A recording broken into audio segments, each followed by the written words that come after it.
single-handedly broke up my marriage. You're an awful person. You're 24 years old. Why would I listen to you? Why would you be giving therapy and advice to people who clearly need it? It doesn't make any sense, Ari. This is a horrible idea. You're listening to Unlicensed Therapy with Ari Manis. So I noticed you've been bringing your guitar on stage with you. That's pretty lame, huh? Really lame. It's like, why don't you do stand-up, man?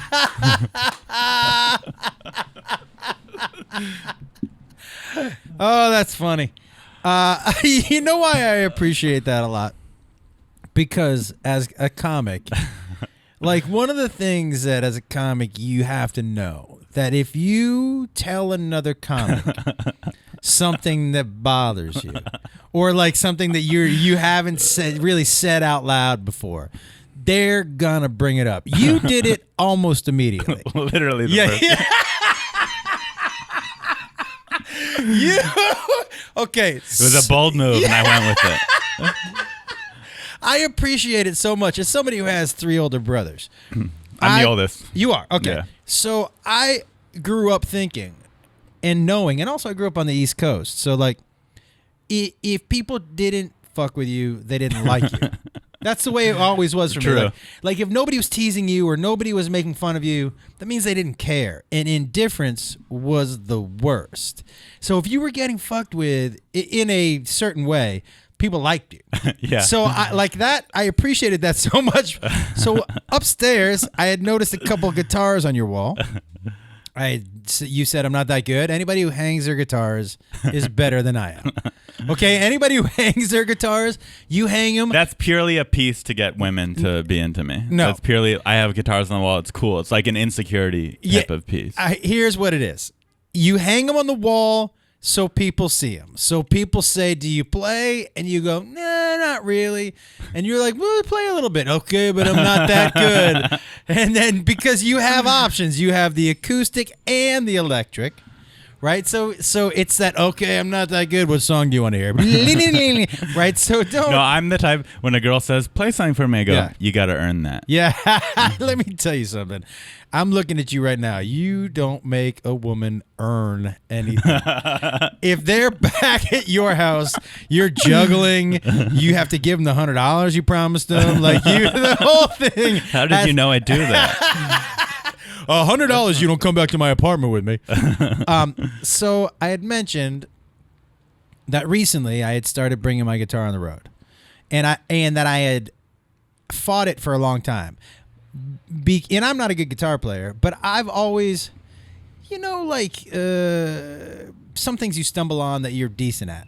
Yeah. Right? And you're like, oh, okay. Yeah, you always mess around with it. Yeah, and I've always been able to either write a good parody. Even when I was a kid, I liked writing parodies or a funny little song. But I had always not brought my guitar on stage. And I'm not a good guitar player. And I asked you, first I said, why do you think I never play guitar? And you knew right away. You basically said, are you scared that other comics are going to make fun of you? And I said, yeah, we have a tiny community filled with assholes. Yeah. And everyone loves to talk shit. Yeah. Dude, they'll talk shit about your hat. I'm sure they have. Why would you wear that? I'm sure it's so colorful. I'm sure people have talked to you. No one's talking about that. But like I really wanted to start playing guitar. And eventually I played it a little bit, and one of the audience members pointed out to me after in a meet and greet, because they said, why, I've seen you a bunch of times. Why haven't you ever played guitar before? And I said, yeah, we're in a tiny community and other comics. And they were like, yeah, but they're not coming to your show. I am. Yeah. And as soon as he said that, I was like, oh, yeah. So I do like an hour of stand-up. Anybody who's seen me knows that I'm not a guitar comic, but it's part of the show. And my show is also, I don't do politics. I don't do social issues. My show is just like, I tell everybody. You're boring is what you're saying. Yes, super boring. I tell everybody at the top of my show, I hope you didn't come here to learn anything tonight. It's not that type of show. We're going to have silly, ridiculous fun. I think, I personally, I'm a fan of, I love Flight of the Conchords. Yeah. I loved when Dane Cook used to bring out his guitar on stage. Sandler? I like Dimitri Martin. I like Sandler. I'm Stephen Lynch. I love. So I'm a fan. I do kind of get the shtick of comedians making fun of guitar players because for some reason when I see it at open mics and it's not good, it rubs me the wrong way. But bad music comedy is bad. It's so cheesy. Bad. Yeah, when you watch bad music comedy, you're just like, yuck. That's why I always do it at the end of my act. I bring the guitar up, I lean it against the back of the wall, and I don't talk about it.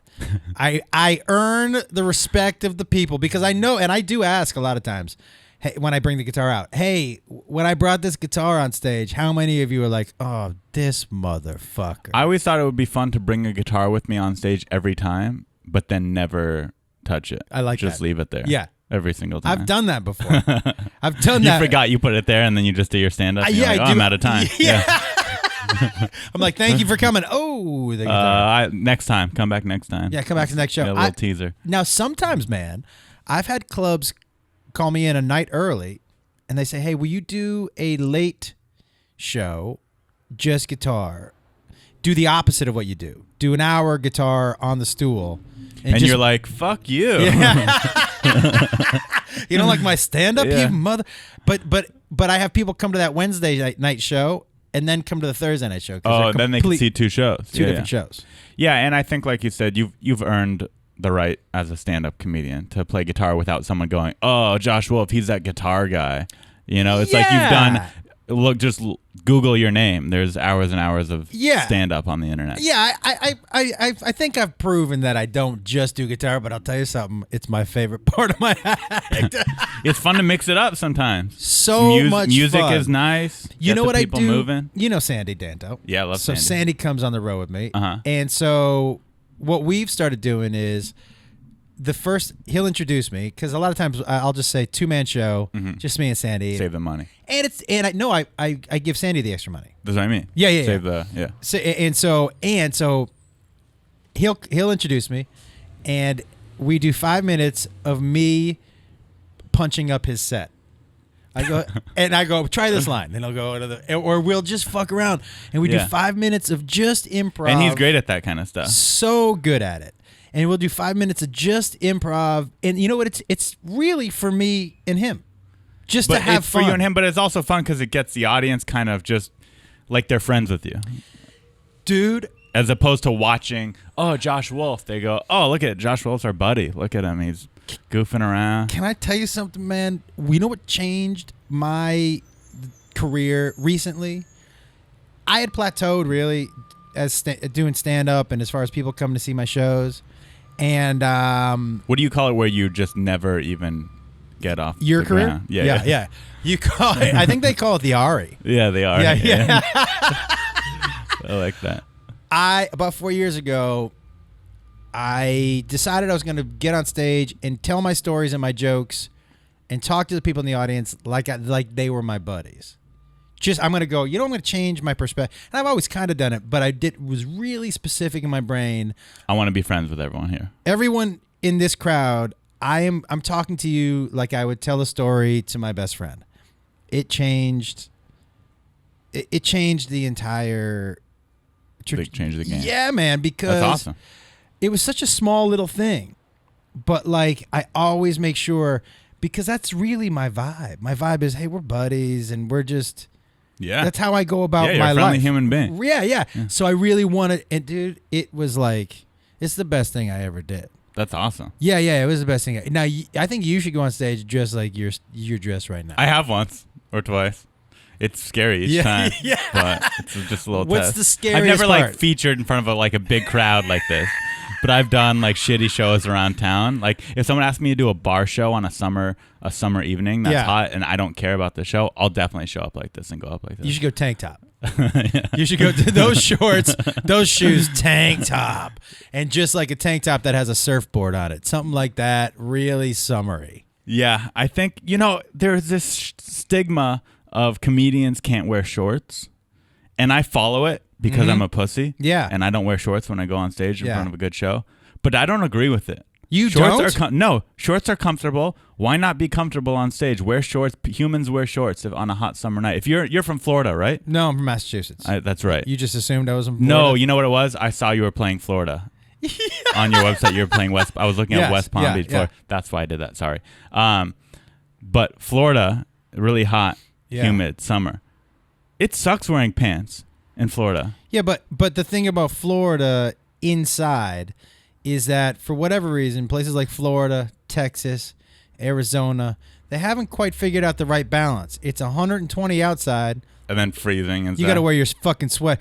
You see people come to shows with sweaters in Texas in the summer because they know for whatever reason they set the temperature inside at 60. Super cold, yeah. It makes no sense to me. That's true. I will tell you, though, as a rule, I don't wear shorts. But as a bigger rule, I don't think grown-ups, when they go out at night, should wear shorts. I saw Sebastian talking about it last night, and I was sitting in the back like I've said Amen. this my Yeah. entire fucking life. If you're going out as a grown man and your girl wants to wear shorts, that's cool. You're wearing pants, man. It's nighttime. See, I'm from San Diego. Oh yeah. You're I beachy. wear flip-flops. I wear shorts. I don't own a pair of flip-flops or shorts. I get it. Like, the Sebastian bit's hilarious. Yeah. I love it. I get it. Yeah. I don't wear shorts on stage. I conform to the rules created by the unofficial stand-up community. Yeah. But I don't agree with it. What do you think the top 3 unwritten rule as a comic like that are? Okay, so no shorts. No shorts on stage, I on think, stage, is yeah. a big one. That's a big one, yeah, for yeah. sure. Okay. So we should be more specific. So, like, for a headlining comic, is that what we're talking about? Well, are there differences in rules between headliners and features? Well, I think or openers. I guess openers aren't supposed to do crowd work. Yeah, or at least not too much. Yeah. But I would think open micers. To me, the one great thing about an open mic is no rules. If Right. you're an open micer, Yeah, you could go up there and do anything. and you should, by the way, because you I should agree you yeah. should, but I went up there trying some offensive jokes. Yeah. And people have still gotten mad at me. And I'm like, this is where I'm supposed to say the N-word. Oh, No, just yeah.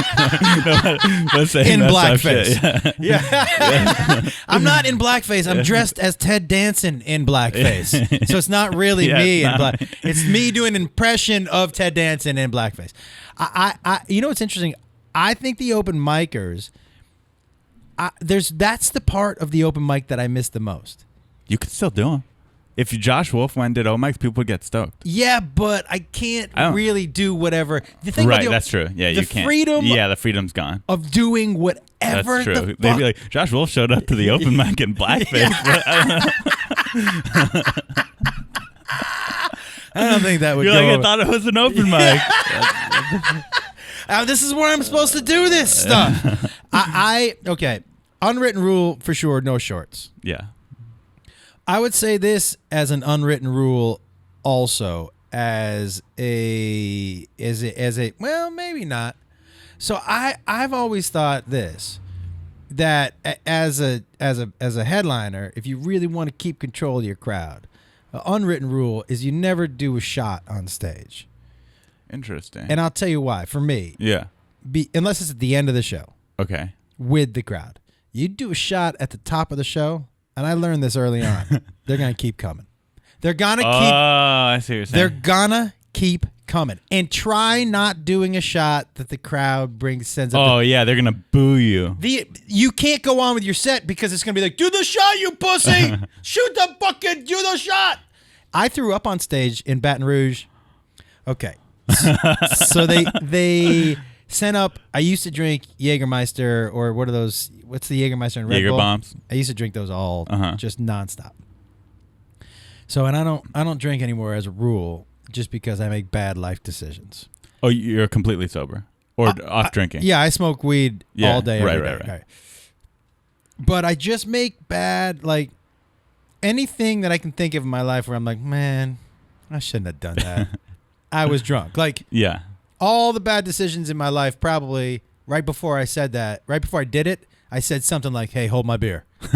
As soon as you say hold my beer, something bad. Right. July 5th on YouTube is filled with videos of dudes who just said, hold my beer. July 5th is the best day of the year to be on YouTube because of the firework incidents. Dude, Oh, yeah. The firecracker shit. People get injured. And A lot it's- of injuries on July 4th. And tell me what the demo if you turn it on, you're like, who are you expecting to see in that video? What's he gonna look like? Bros. Yeah. Bros, 18 to 25-ish. Yeah, white. I'm picturing white guys. 100% white. Never a black guy doing a firework. The best ones to me are either the young bros or like the 50-year-old guys who are trying to be bros. I saw one where this people dude are hanging on to their broism. It's like, dude, you're a dad. Yeah, why It's is that like, firecracker in your ass crack? You work in an office and you're a dad. Maybe ditch the backwards hat. Maybe ditch the fireworks this year. There shouldn't be a bottle rocket in your belly button, Jethro. Do you know what I mean? Like, this is not a good look. Jethro, where's that name from? Jethro, I believe, is from the southeast. Southeast. I don't know any Jethros. You don't know a Jethro? I don't know any personally. I don't know any personally. Oh, you don't know? I'm You're glad. not friends with Jethro. I'm happy that I don't know any personally. I think if I knew, do I know any personally? My wife's from Louisiana, so I may. I'm sure Theo knows. Does she have a Louisiana accent? It depends how mad she gets. It comes out. Yeah, and certain words. And we got married in Louisiana, and she's from a small town in Louisiana. And I go, "We getting married in your town?" And this is a great question. She goes, "How many Jews are coming?" And I go, 50? She goes, "No, we should go to New Orleans." 50 Jews in that town, not a good move. Dude, I always forget that you're Jewish. You got so lucky 100%. that you don't look Jewish. Yeah, I feel so like lucky. I dodged the Jew. But here's what I think about Jews. Jews look okay until one day we don't. Like, your whole face just goes blah. Like, then you just look old. Yeah. You don't look old, though. Same with Asian people. Have you ever looked Jewish? Did you ever go through a phase in your life where people said you look Nobody's Jewish? ever guessed Jewish, which is why, and in the South, and not just in the South, I should say basically everywhere, people don't think I'm Jewish, so I hear a lot of Jew jokes. Right. You know what I mean? Dude, people know I'm Jewish, and I still hear a lot of Jew jokes. To your face? Oh, yeah. What can you think of one that was borderline? You were like, I can't believe this dude's saying this to Almost every time. I give me a can't good think of one. the exact joke, but it's always like Nazi jokes and killing Jews. But it's because they know the joke. Yeah. They're around me, so they're thinking about it. Then they find out I'm pretty cool. Yeah. And they go, I bet he wants to hear the joke. And I say, I'm gonna, Dude. yeah. You want to know what just happened in New York? So it was a late look, if you want to come to a show where I'm going to be super loose and high, I had to do 3 shows in New York on one night. And that late show, I'm going to be fucked up. That 11:30 midnight show. That's your let loose show. So right up front, and I was high, and right up front there was a couple right up front center, and another couple right up front right next to them. And we were talking to another couple, and they were talking about how they were Jewish, and I said, "Yeah, I'm Jewish too." And they were like, "You're Jewish?" And I go, "Yeah." So, and late shows also, just to try to find material, I will go to the crowd. You can ask me any question you want. Do you want me to? I'm happy to try to do a joke on a topic that you want, as long as it's not political. But I'm happy to jump in and try to get in there, just to try to find. What people don't understand about us is we're not musicians. We don't get to rehearse in a studio for 4 months and give you a perfect product. Our lumps and bumps and bruises have to come in. That's why what we do is the hardest, dude. Yeah. So yeah, and you have to experiment. If you're not experimenting, Then you become someone, I won't say their name, who's been doing the same set for 15 years. and you're not getting great. Yeah. You're not getting better, and you have to fail, and you have to suck. And so this guy, I was asking questions. I go, "Hey, feel free to ask me questions about anything that I do or have done, or anybody I've worked with, or anything you see." And I had the guitar on stage, and he goes, this guy up front, he goes, "Hey," and I go, "Yeah," and he goes, "Are you gonna play the guitar?" And I said, "Yeah," and before I could say anything else, he goes, "Are you really Jewish?" And I go, "Wait." It sounded like you were just trying to get that first question out so you didn't sound too... That's hilarious. Right? And Are you really Jewish, or do you just pretend for Hollywood? Well, I go, "Why do you ask?" He goes, "I don't know." And I go, "Where are you from?" He goes, "Oklahoma." He goes, "Oklahoma." I go, "Now I get it. Like, how many Jews do you know?" He goes, "Just you." Just you. And I was like, it sounded like a dude who didn't want to sound like he'd never seen a Jew. So he put that first question up front, Right. But he couldn't wait to To get make the it second more question. casual. Yeah. He had that second one in his mind the whole time. Locked and loaded. And he That was the nervous first one. to say Yeah. it, yeah. Are you gonna play guitar? Are you a Jew? Are you? And then the whole crowd is just like, okay. Yeah, we all wanted to know too, so it's a good thing that guy asked. What the dude? I go, he goes, well, I've never really seen a Jew. I go, well, you're in New York, man. How long you been here? He goes, 3 days. I go, you've seen a ton of them. Everywhere you look. Yeah, they're all over the place. Yeah, you can't be in New York for 3 days and They're not run everywhere. into a Jew. Mm-hmm. That's New York like or LA. New York and everywhere. LA. Is that it? Miami? Certain parts of Miami, probably. Not Yeah. San Diego. I mean, certain parts, but yeah, no. There's I think there might be one Jewish-ish neighborhood. What's the most threatened or scared you've ever felt For being Jewish? Yeah.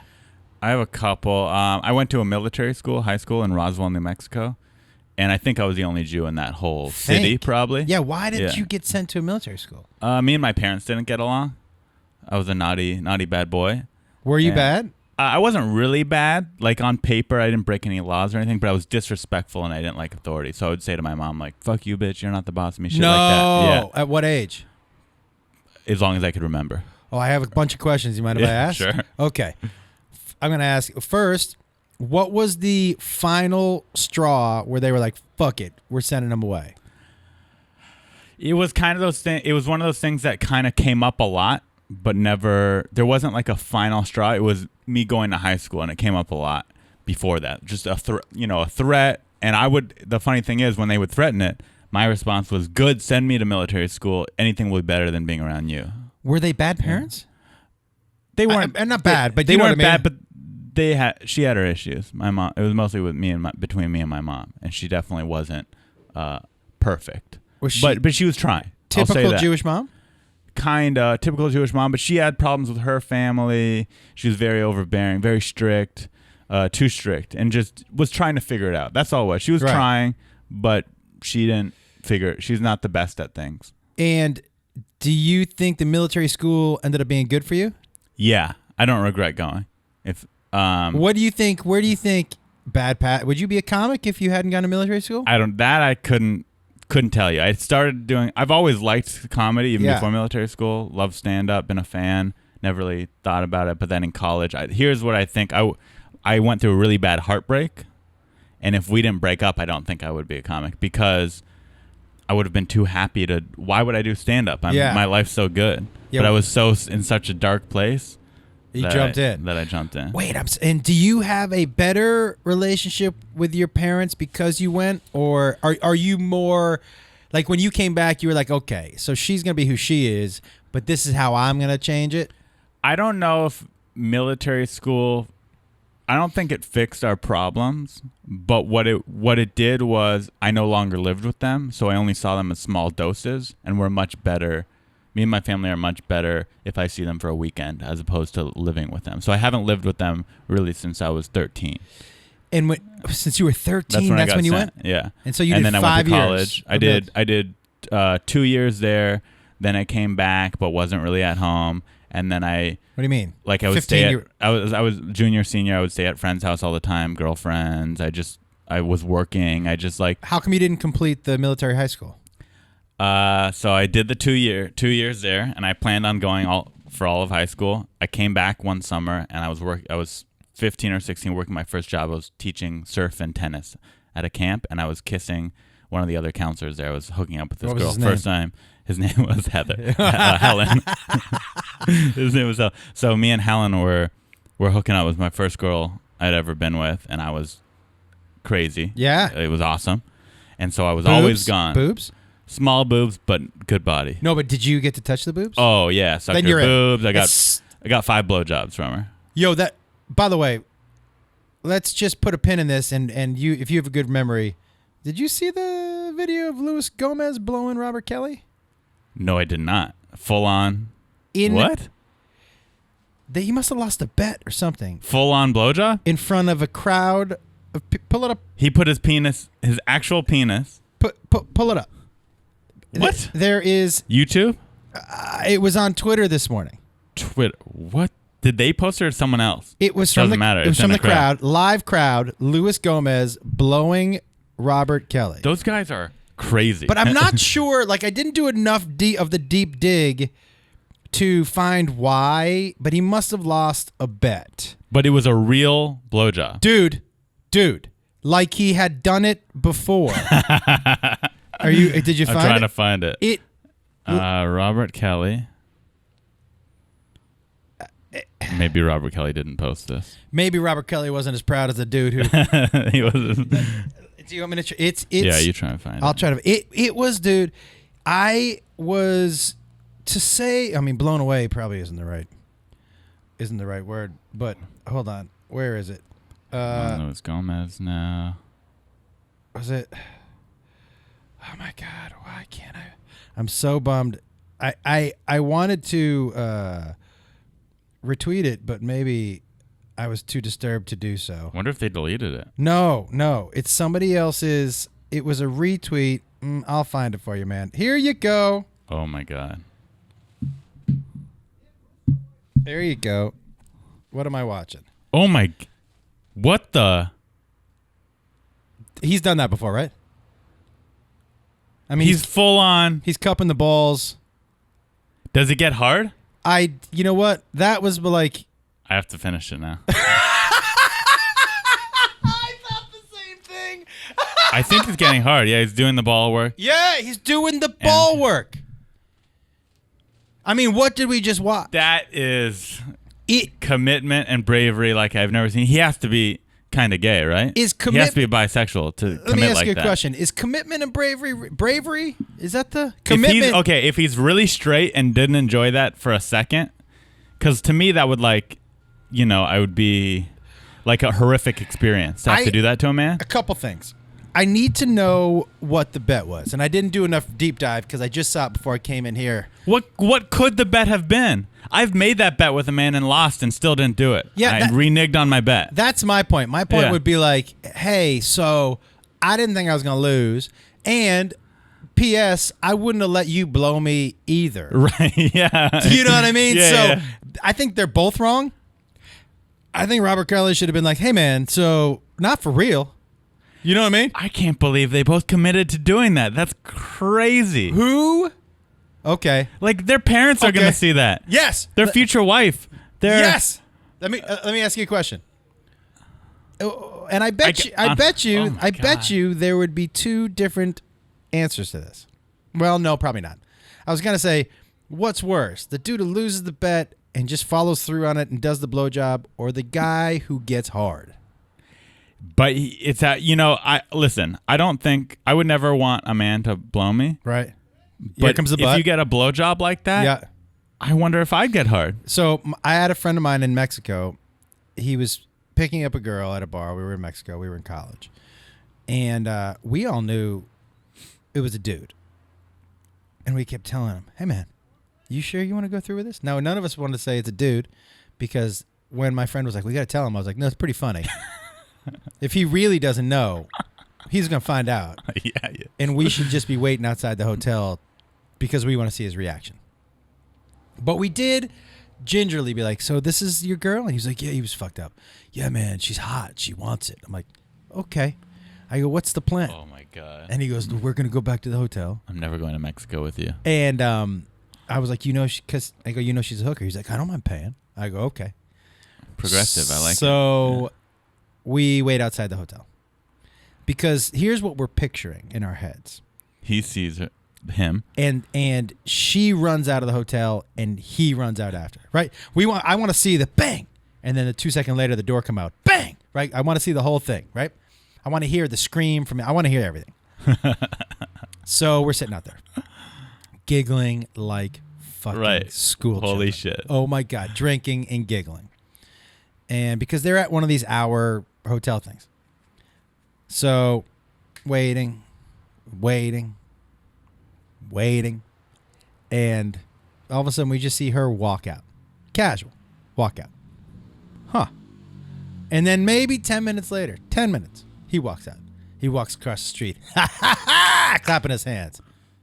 And we were like, hey, man, how was that? And he was like, it was fine. I go, that was a dude. He goes, oh, you knew that? And I go, you didn't? He goes, not until I got upstairs in the room. And she was blowing me. And then I reached down to, touch her pussy. Yeah. And it was not a dick and balls. And I go, And he goes, oh, I was already getting the blowjob. And he was like, I was already hard. Like, I got to finish. And I go, you got to finish? He was like, would you not have finished? And I was like, ooh, good question. I don't think I would finish, but I do think I would get hard. Why don't you think you'd finish? I have enough willpower to where I'd be like, maybe I'd finish myself. Maybe I'd go in the shower, finish myself. But it is such a... it would turn me off when I saw the dick and balls. Well, he was like, I just didn't touch the dick and balls again. And I leaned back. And he said, I got to tell you, it was one of the best blowjobs I've ever had in my life. And no judgment. Yeah. But I don't think I would do it. He asked, he goes, you telling me, you hypocrites. And I was trying to look at it as a drunk. First of all, you know what else he said? He was like, I just thought nobody knew she was a dude, and I would just pretend like I got a blowjob from a girl. But you guys knew, and you were like, yeah. We knew the whole time. The whole time. And then he was just like... He was like, why didn't you tell me? And I was like, because it's not funny to tell you.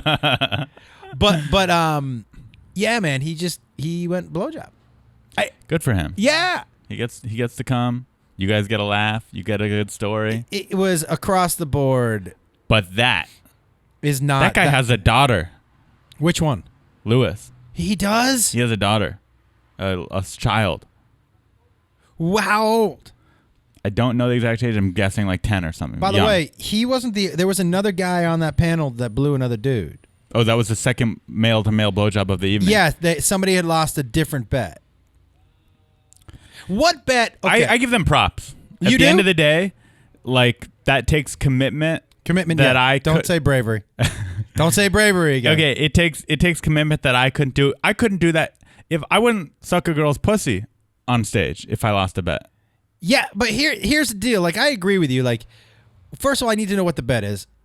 But like, you can't. What if you say no, I'm not going to do it? What's the worst thing that's going to happen? Fuck it, pussy. Okay, Yeah. cool. Yeah, you reneged on your bet. Yep. Yeah. Yes, I did. You're not going to blow that dude. Yeah, you're Yeah, right. I'm not And doing by it. the way, if I'm going to blow a dude, it's not going to be Robert Kelly. You know what I mean? No offense, Robert Kelly. You're one of the funniest dudes out there. But like, as far as if I'm gonna blow a dude, it'll at least be a gay dude, so I know he really loves it. and I'm gonna at least need to be like, yeah, but he look. I know I blew a dude, but look at him. Look at that body. That's Brad Pitt. Yeah, I mean, I'm not gonna. It's not gonna be right. Okay, if you had to pick one dude to blow, who would it be? Wow.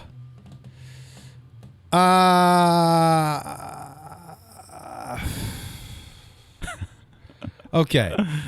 I love that you won't talk about politics in Yeah. your set, but you will flip dildos on your podcast. Yeah, man, and show because it's blowjob silly videos. fun. It's silly fun. You know what I mean? But Trump, that's where I draw the line. You know what it is Yeah. for me? One is really divisive. Yeah. And But sex is divisive to a lot of people too. But like, the thing with Trump and politics, man, is a couple things. One, it's been beat to death. Yeah. What am I gonna say? Right. Two, there are people who do it way better than I do. Mm-hmm. Do you know what I mean? Like, Right. What? But what if you thought of an amazing political take, Yep. hilarious, thought-provoking, would you just be like, I can't do that? No, That's I would do it on my podcast. You do it on the podcast. Okay. But like, it doesn't really fit into what I do. Right. And I'll tell you, man, like, one of the things that I love about my shows the most is that there was a show recently where there was a table of a date night, couples, but both the guys were wearing MAGA hats. Okay. They were sitting next to a table full of 4 incredibly flamboyant gay dudes. Okay. And by the end of the show, one of the gay dudes was wearing the other guy's MAGA hat. They were high-fiving. That's awesome. Like, what? That's what comedy shows should be. That's what I'm saying. Like, Yeah. for me, what's more important than we already know you don't like this guy, and we already know the other side doesn't like this guy. Yeah. Great.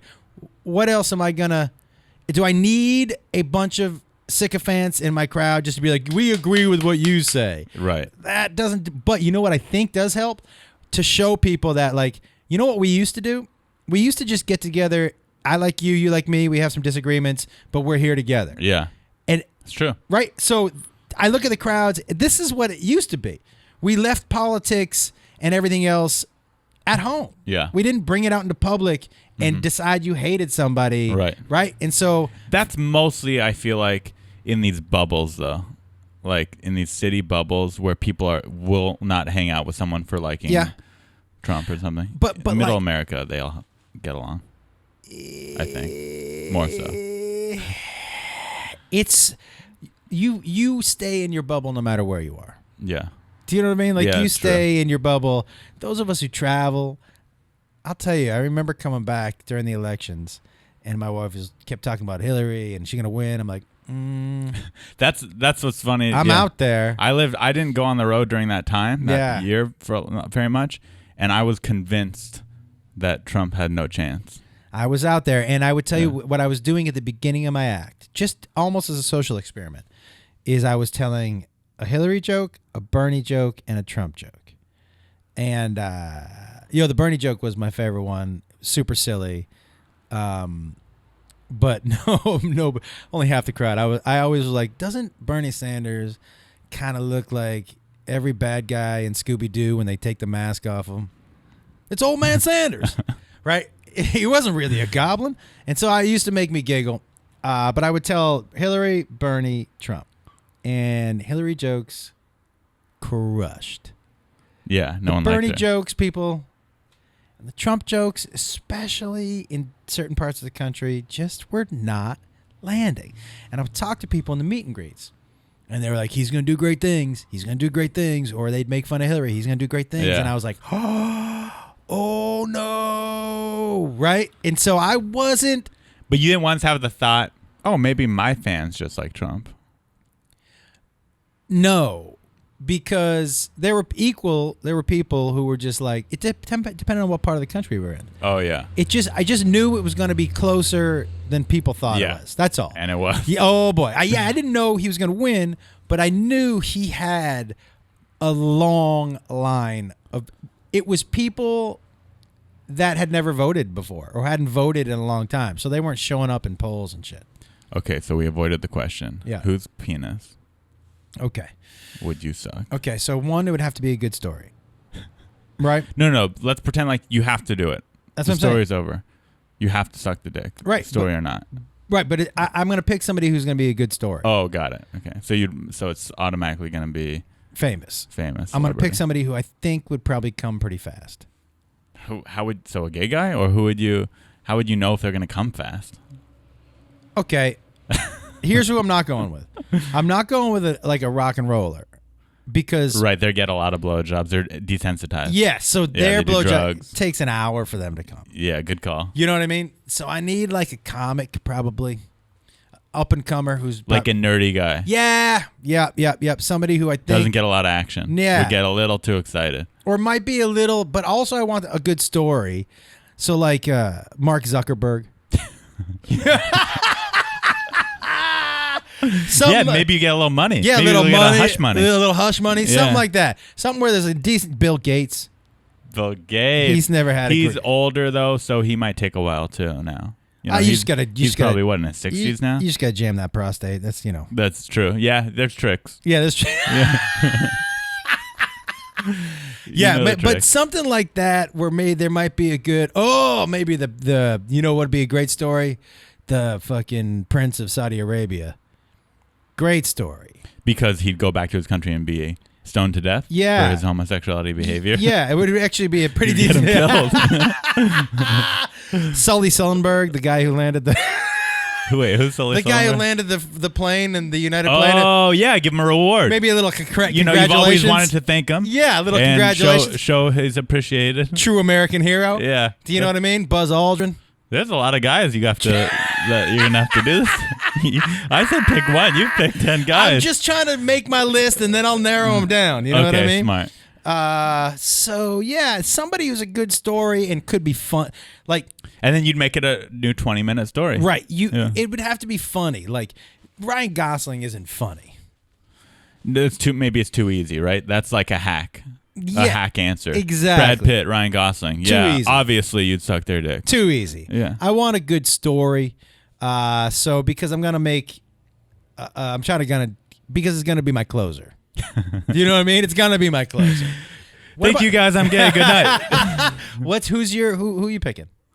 Man, your reasoning, your logic got very good. Got to be funny. I'd want it to be just a hot gay guy that likes straight men, just so I could really make his day. Thomas Dale. Yeah, like a Thomas Dale type, but like Thomas Dale with a six-pack. There you go. Yeah, Thomas Dale in shape. It's in Thomas Dale in shape. Because listen, I'm not gonna enjoy sucking a penis no matter what. Yeah. But like, I'd prefer. How do you know? I'd want it to be a good-looking man. Yeah. Clean. Does size matter at all to you? If I'm gonna go down there, it might as well be a penis I'm used to, and I watch a lot of pornography. Yeah. And in pornography, they're big, so I'd want it to be big.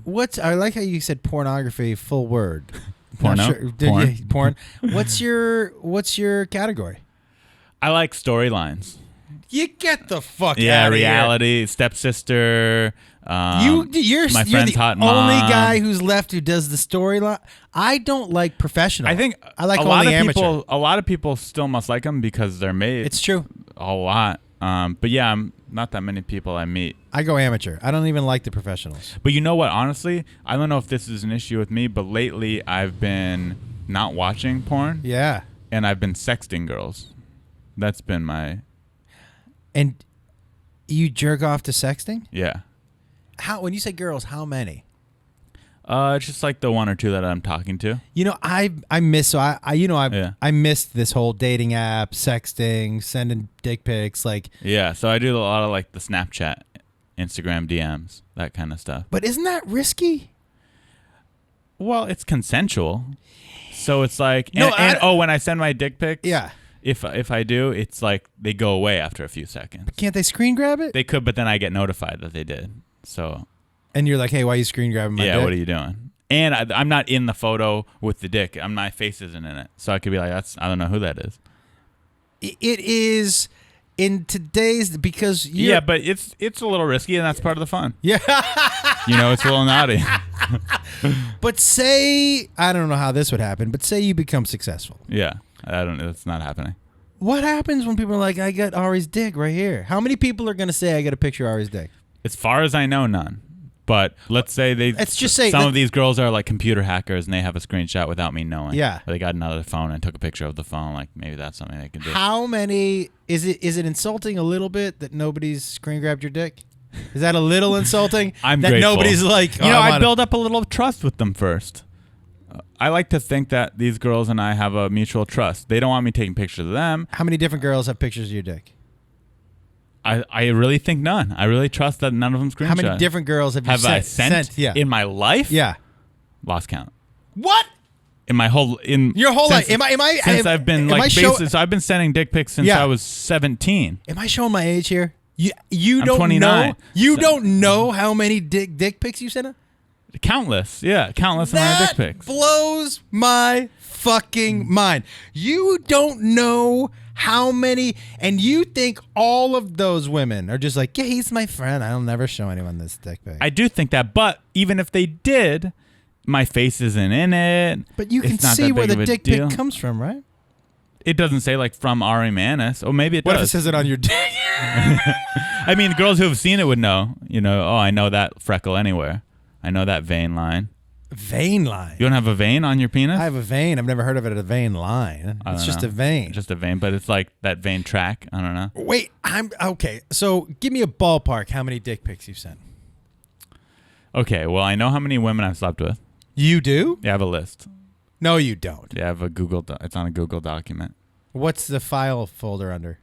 It just says girls. Yeah, The you name don't. is just girls. Okay, and do you have the list of like second base or just the girls? No, just full on sexual intercourse. What's the purpose of making the list? A few purposes. Let's say girl number. I'm not going to say my number, but let's say girl number 5. You're not going to say your number. I'm not going to say my number on here. I might have said it before, but I can't remember, and I've decided to be more private with it. This is where you draw the line. That's where I draw. Okay, that's very interesting. Okay, let's say girl. I'll say it to you off camera, okay. but let's say girl number 5 calls me and says, "Hey Ari, I have herpes, and I just thought you should know so you could get tested." Yeah. And then I get tested, and turns out I have herpes too. Uh-huh. I know I don't have to call girls 1 through 4. I only have to call and let the girls after number 5 know that I have herpes. Okay, so that's one thing. Okay. Safety and embarrassment. yeah. Number 2, let's say Safety and embarrassment sounds like your whole game plan for sex. Yeah. Well, game plan for life, really. Let's say girl number 4 joins this whole Me Too movement here and says, "Hey Ari, I've been thinking about it, and turns out I didn't like the way we had sex and the way you picked me, whatever, the way you treated me." I could go to my list and say, "Looks like here I made you orgasm," because I write down if I make them orgasm and how we met. Looks like here you enjoyed it you enjoyed it a lot. So you're just assuming that the orgasm was correct. I can tell. I can tell if it was the orgasm. stupidest thing, I think. I'm picky about giving the star for the orgasm. They have to. The star? I put a star next to their name. fucking They got a star. Oh my God! Like in the Holocaust? They don't get. They get It's the not a Juden Holocaust star? star. It's like an asterisk star. Oh, okay. And Boy, they must be so that doesn't mean.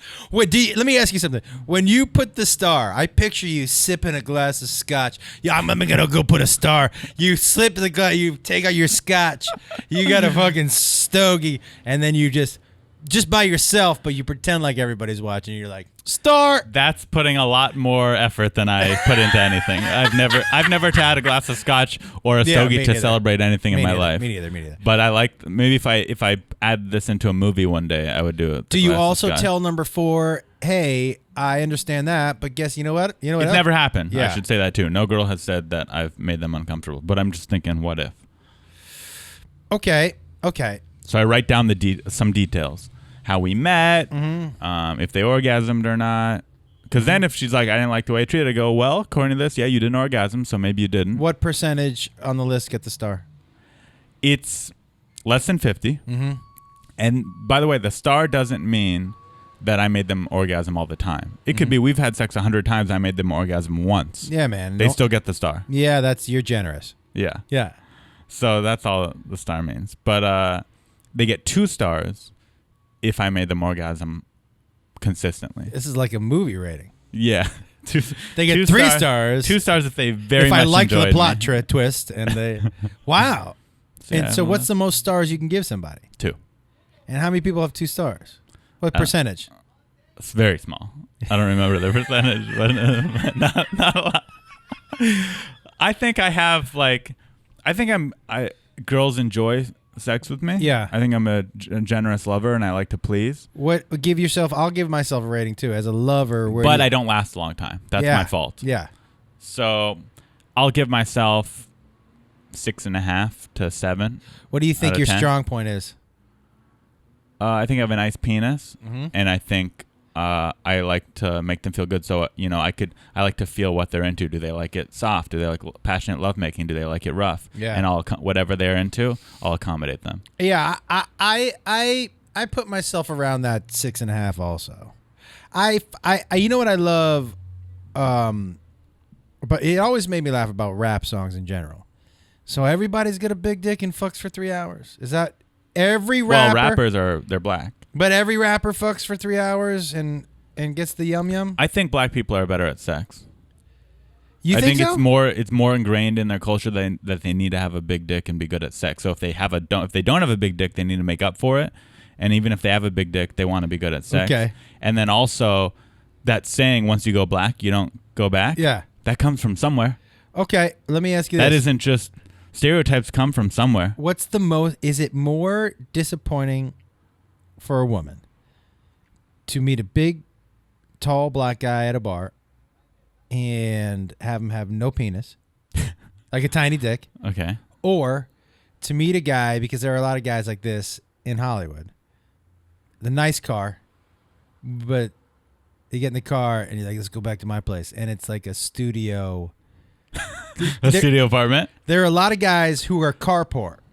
What's more disappointing? Car poor or cock poor? Yeah, car poor. What's more disappointing? That could be a segment. Car poor or cock poor? What's more disappointing? To find out that the guy is broke as fuck and he lured you back with the nice car, or you're like, oh, this is the big black guy. I'm gonna get my first big black dick, and you don't have one. I think it really depends on the girl. Like a Hollywood girl would probably be more upset about being car poor, because Hollywood girls are more superficial. They get done up. They're here to make it.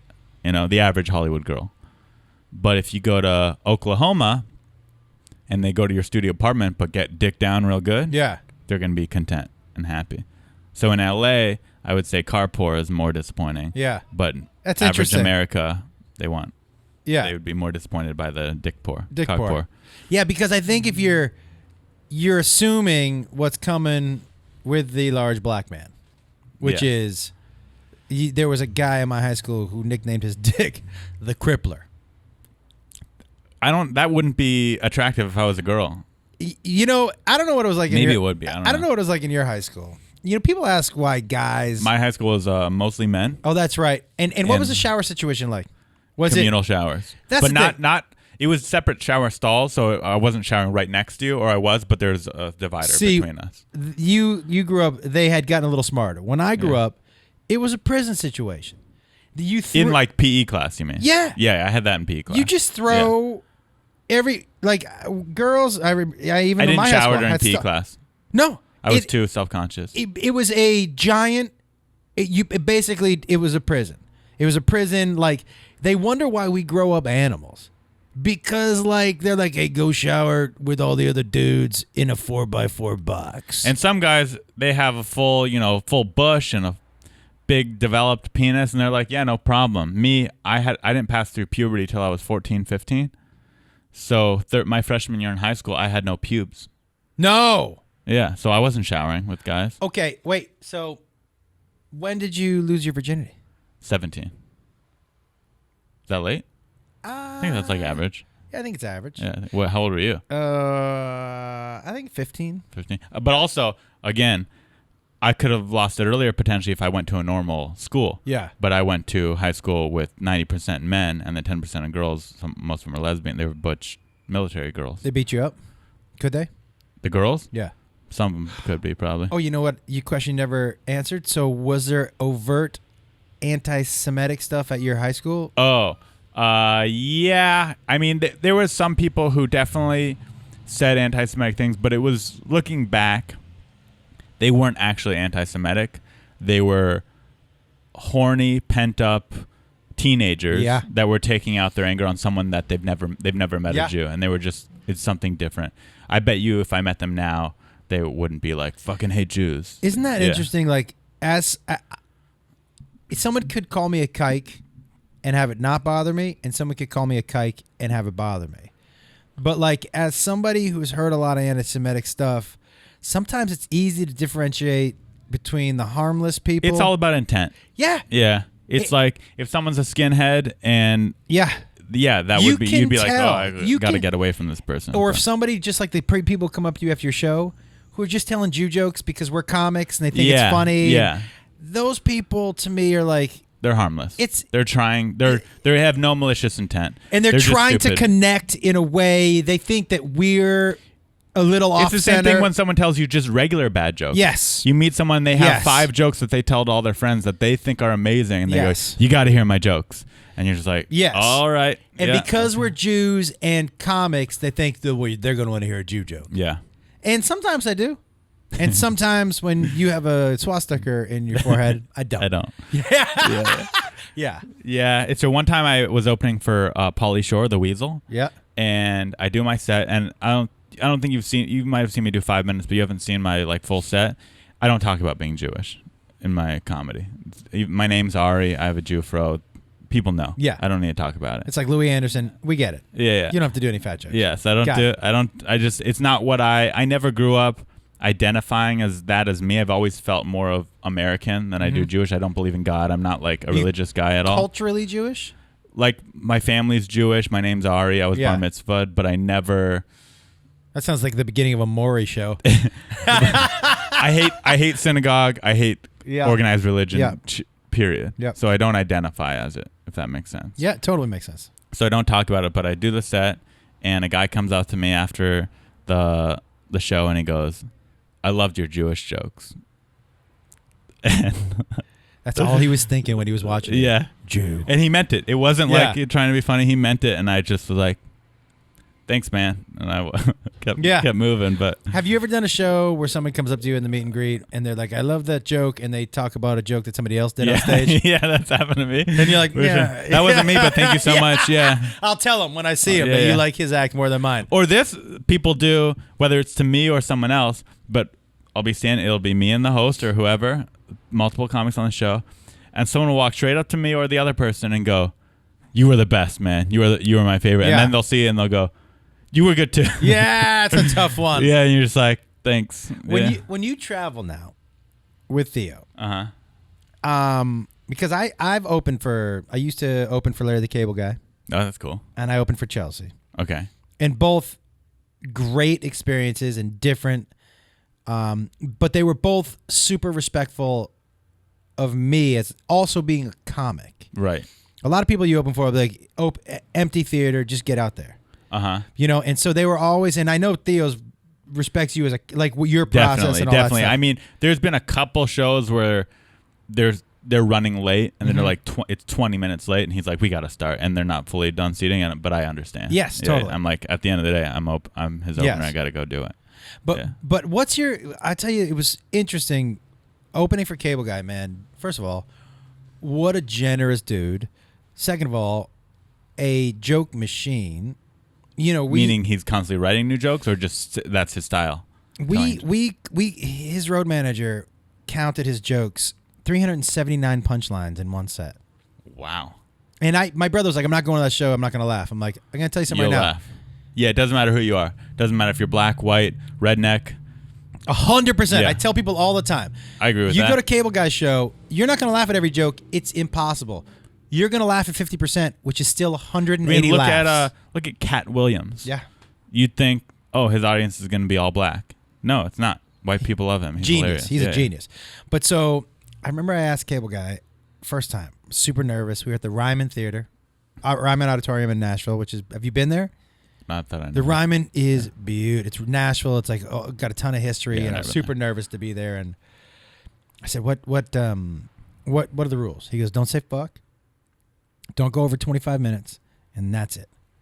And I said, "What else?" And he goes, "Well, I'm going to tell you something. If we're going to do this together, I want to see at least 5 minutes of you trying 5 minutes of new material every week. That's amazing. Doesn't have to be every show. I wish I did that. But every week." Yeah. And I said, "Why?" And he goes, "I'm going to tell you the truth. You're going to do your set, and then I'm going to do an hour and a half. And you could have the best set of your life or the worst set of your life. And nobody's going to remember what you did or who you are at the end of my set." I mean, that'll make you a way better comic. I wish I could force myself to do 5 new minutes. So you know what he said? He goes, "Look, I want you to use this stage and get better. If you're not going to use the stage to get better, I'm going to find somebody else." So he forced me to write. That's amazing. And then he said, after the very first show, I caught him in the dressing room after, and he goes, "What are you doing here?" I go, "I wanted to just talk to you about," and he goes, No. We could talk afterwards. You should be up at that front door or that merch table. That's how they're going to remember you. They're not going to remember you after I get off stage, but when you double up and shake their hand, you're going to make fans. He said, Yeah. "You should shake every fucking hand you can." And after every one of his shows, So he was very business savvy. after every one of his shows, he I'm said, bad at that too. "I was terrible." Yeah.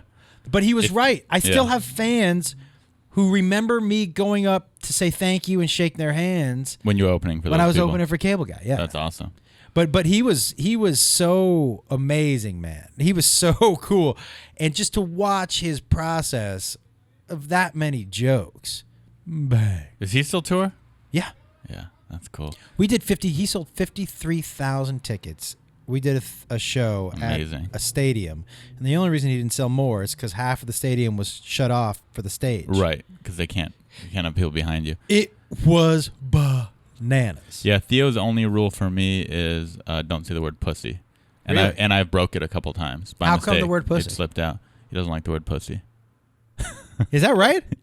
Yeah, he thinks it's vulgar and doesn't want like women in the audience to be offended. Fair enough. But that's easy. It should be easy. I've slipped it a few times, and I went up and I'm sorry about that. And he's like, "Thanks for apologizing. It's all good." You know, I honestly, So happy for that guy, man. Oh my God, yeah. He's one of those guys where before, when he wasn't selling out at all, people were like, who's the guy? I'm like, Theo, he's the guy. Yeah, I remember talking to him a couple times. He was like, I'm so frustrated, I can't even get an agent. I go, man, you're one of the few people that people run into the room to watch at the Comedy Store. That's not an accident. I said, just keep doing exactly what you're doing. They're gonna find you, and because there's nobody like him. You know what's crazy though?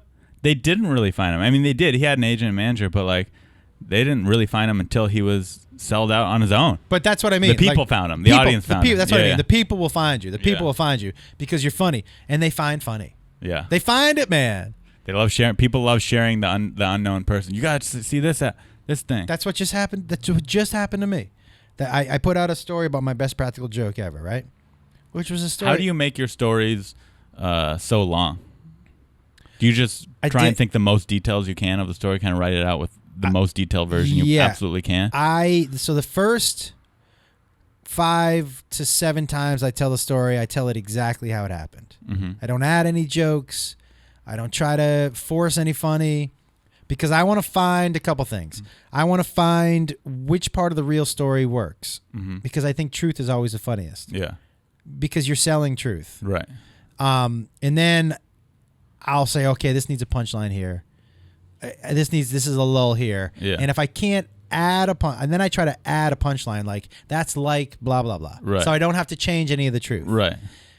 If you can't do that, then you'll bend it. Right. I'll bend it a little, or I'll switch. So this story I'm working on right now about jumping off of there was one of those needles, space needle looking things in New Zealand and in Auckland, and I'm scared of heights, and so I was telling a story about it.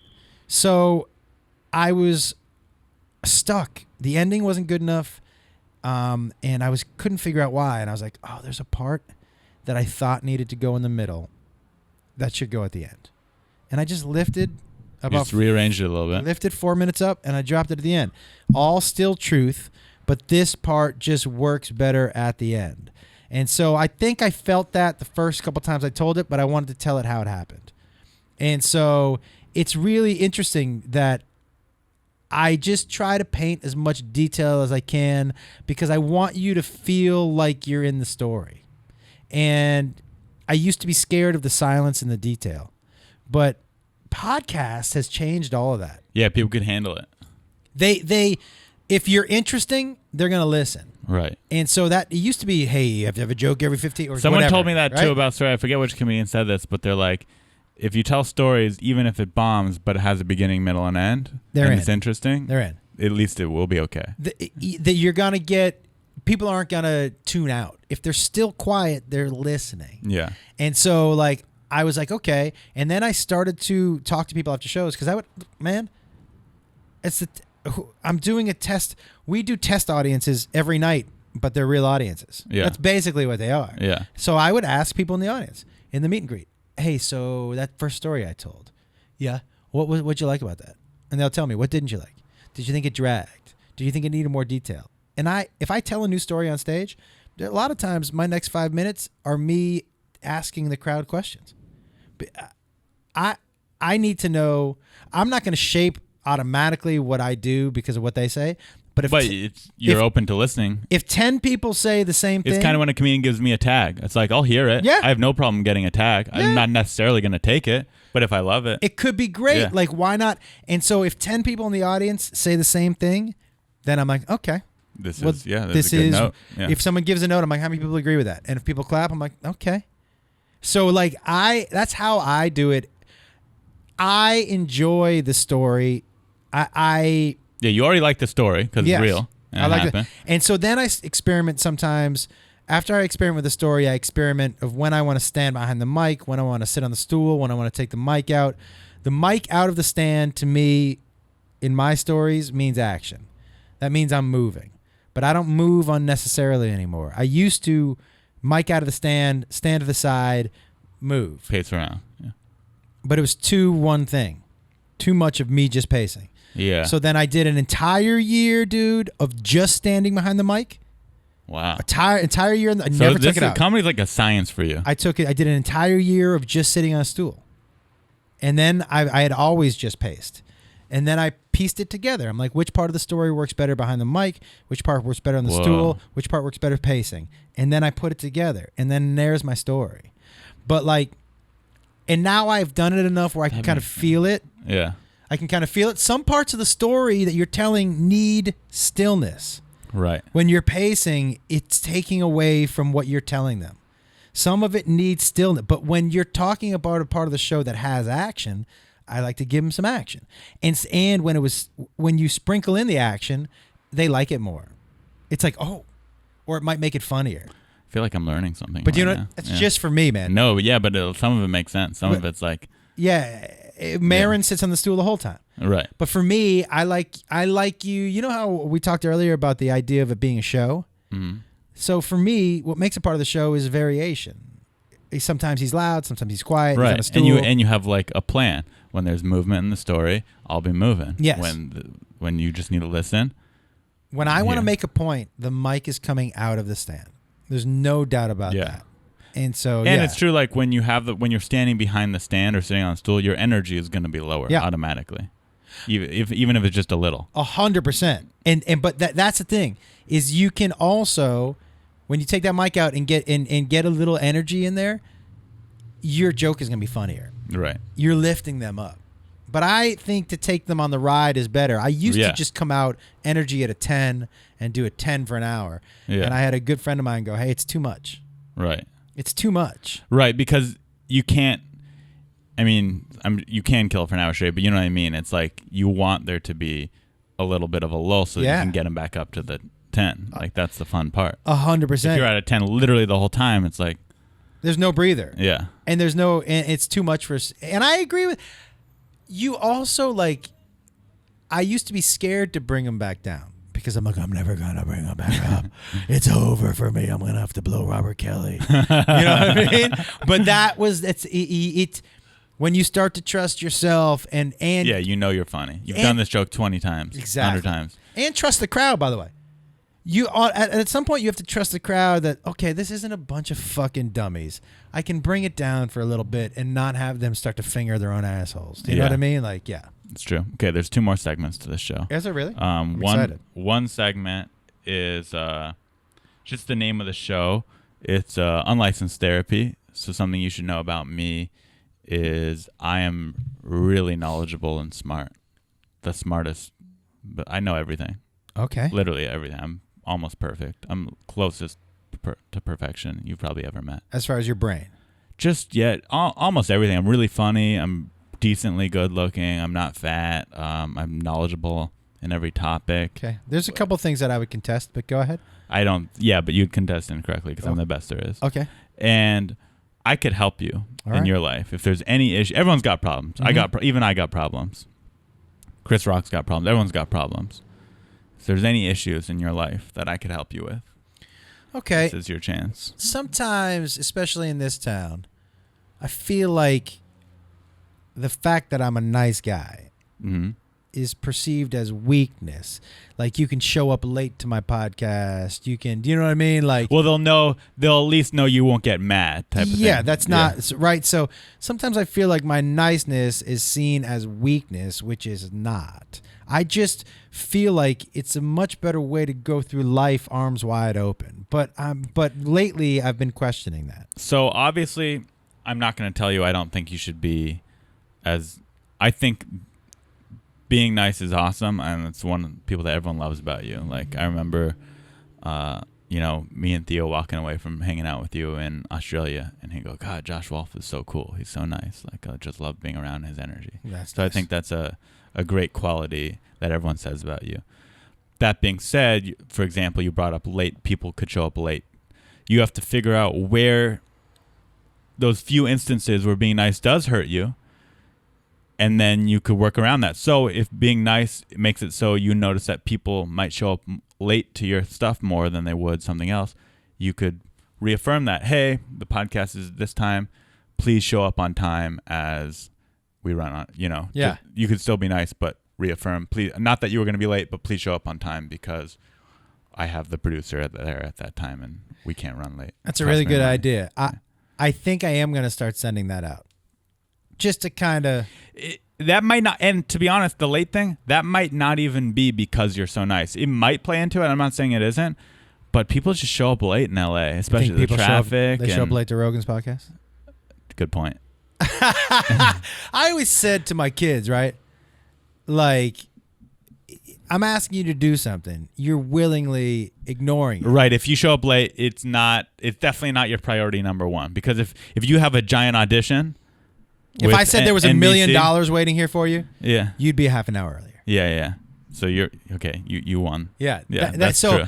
The late stuff sometimes, but like if it's a priority, there's exceptions, but overall, if you're catching a plane, you're there most of the time.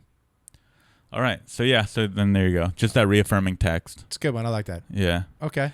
For me, I hated the booking part. I hated asking people to do my podcast so much, especially if it's like someone who is a close friend of mine, or this sounds lame, but at my level in comedy, I have no problem asking them. But like you, like I kind of look up to people like you and people who I have goals to aspire to be. And then I feel like if asking you to do my podcast, which it is nice of you to do, but I feel like I'm asking for something. So that's why I got the booker guy. It's interesting. It's really interesting. It also makes it a little more professional.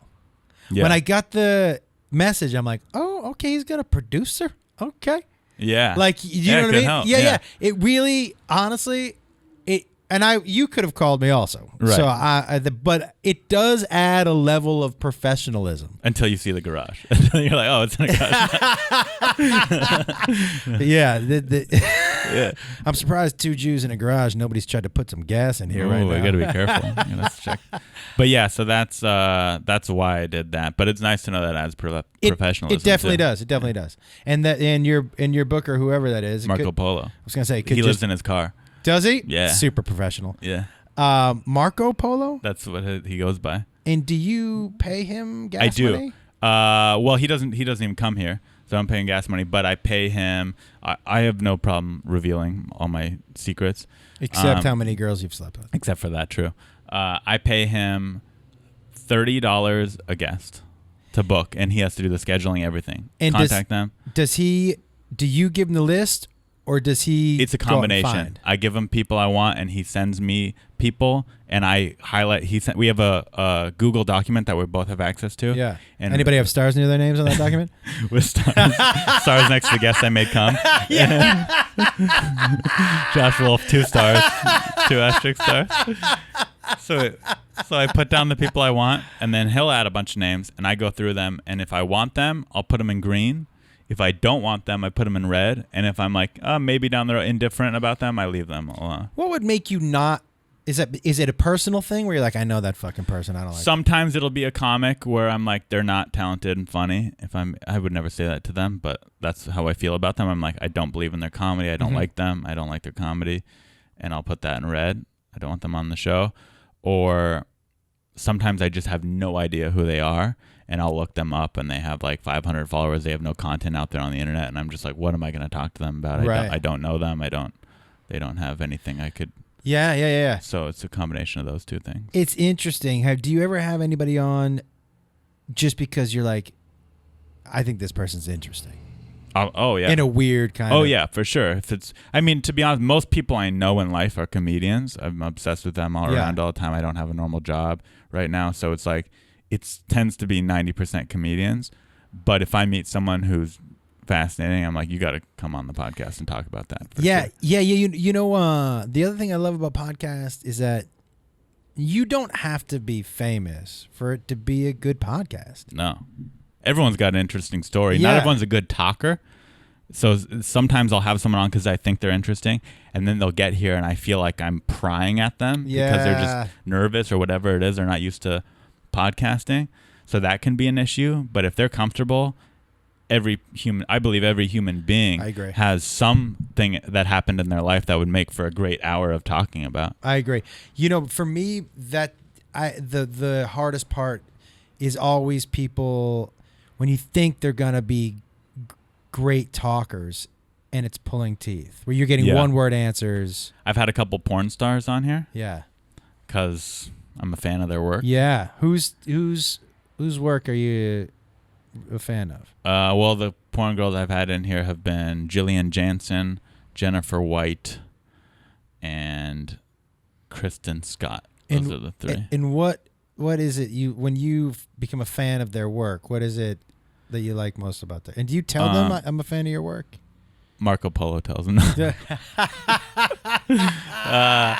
I watch you in my car. No, do I tell them when they're here? Yeah, I'll usually reveal. One of the questions, I have a funny clip where I said to the girl, I go, "Do you think I've masturbated to you?"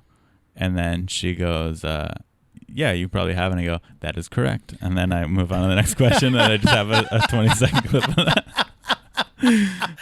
That's hilarious. Yeah, so I have them in, but without saying who, one of them came in here, and I'm asking questions. She's giving yes or no answers. I go, "Do you have any issues in your life?" She goes, "No, my life's perfect." Like, just giving me nothing. And I edited the shit out of that episode because there's just so much stuff where I'm like, yeah. what's going on here? You know, one of the things, and I love doing podcasts because I consider myself super curious but not that bright. So like I love asking questions. It's like that stuff about the military school. I'm so fascinated. Like I had 1,000 questions, but I don't want to burn up. Yeah, I mean that would be a whole podcast. Military school is crazy. Have you talked about all that stuff? I talked about on Steven Randolph. Yes. I talked about a little bit on his podcast. It's so fascinating, man. I have so many questions about what you think, like what part of your life right now do you feel like, oh, that's military school still? I make my bed every day. Not tightly like I did in military school. You had to do hospital corners. Right. You have to bounce a quarter off that bed. It has to be perfectly made bed. But I still make when I get up after I shower, I at least, straighten the sheets, pull the cover over the bed. And do you feel like that's good? Like, do you feel like that's a positive thing? Yeah. I agree like with that. you. I like getting home to a made bed. I don't like getting into an unmade bed. Doesn't, even if I know the sheets aren't freshly washed. Right. They're, clean to me, but it just has to be made. So that's one thing for sure. Do you feel like you're more Push-ups. Do you? I do push-ups because of military school and pull-ups. How many push-ups do you do? Sets of 50. Get out of here. Yeah. So I could do a lot of push-ups. You're banging up 50 push-ups right now? I could do 50 push-ups in under 2 minutes. I'm trying to think if I could do that. I bet you could. You look like you're pretty fit. 50 push-ups? I don't know if I've ever done a push-up. I'm a push-up machine.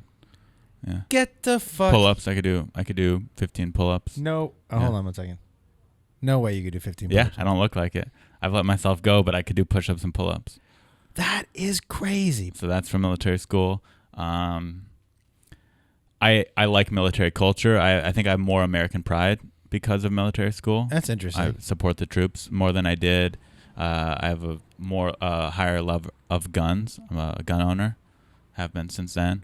Love shooting. Yeah, So it's kind of turned me a little more hickish. well, I don't think any of those things are hickish.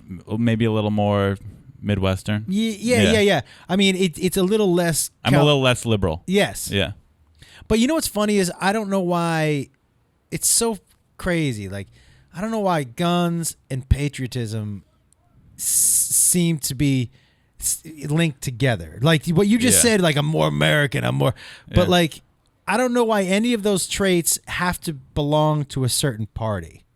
They don't Do really. you know what I mean? But, Like I know a lot of Democrats who own guns. True. But you know what I mean, though? Like, there's no, in Los Angeles, there's no American pride. There's no America. Yeah, we're the number one. I agree. And maybe that's a good thing. I mean, America's definitely not number one in most categories of the country. But have you traveled a lot out of the country?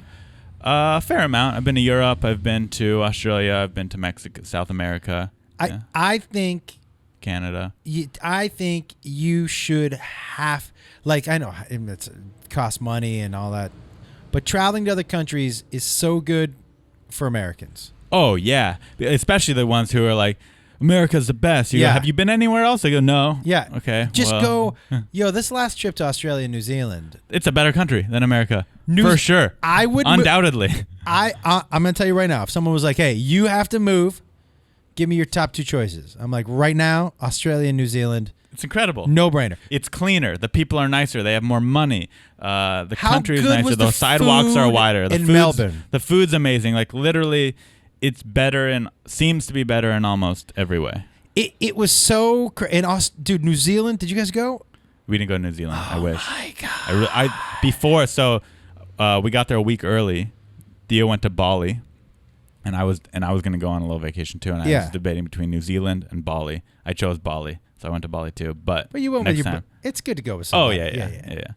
That's the thing. I've never gone on a solo trip. I probably should. I've never traveled by myself. I mean, I have for stand up, but not like a vacation.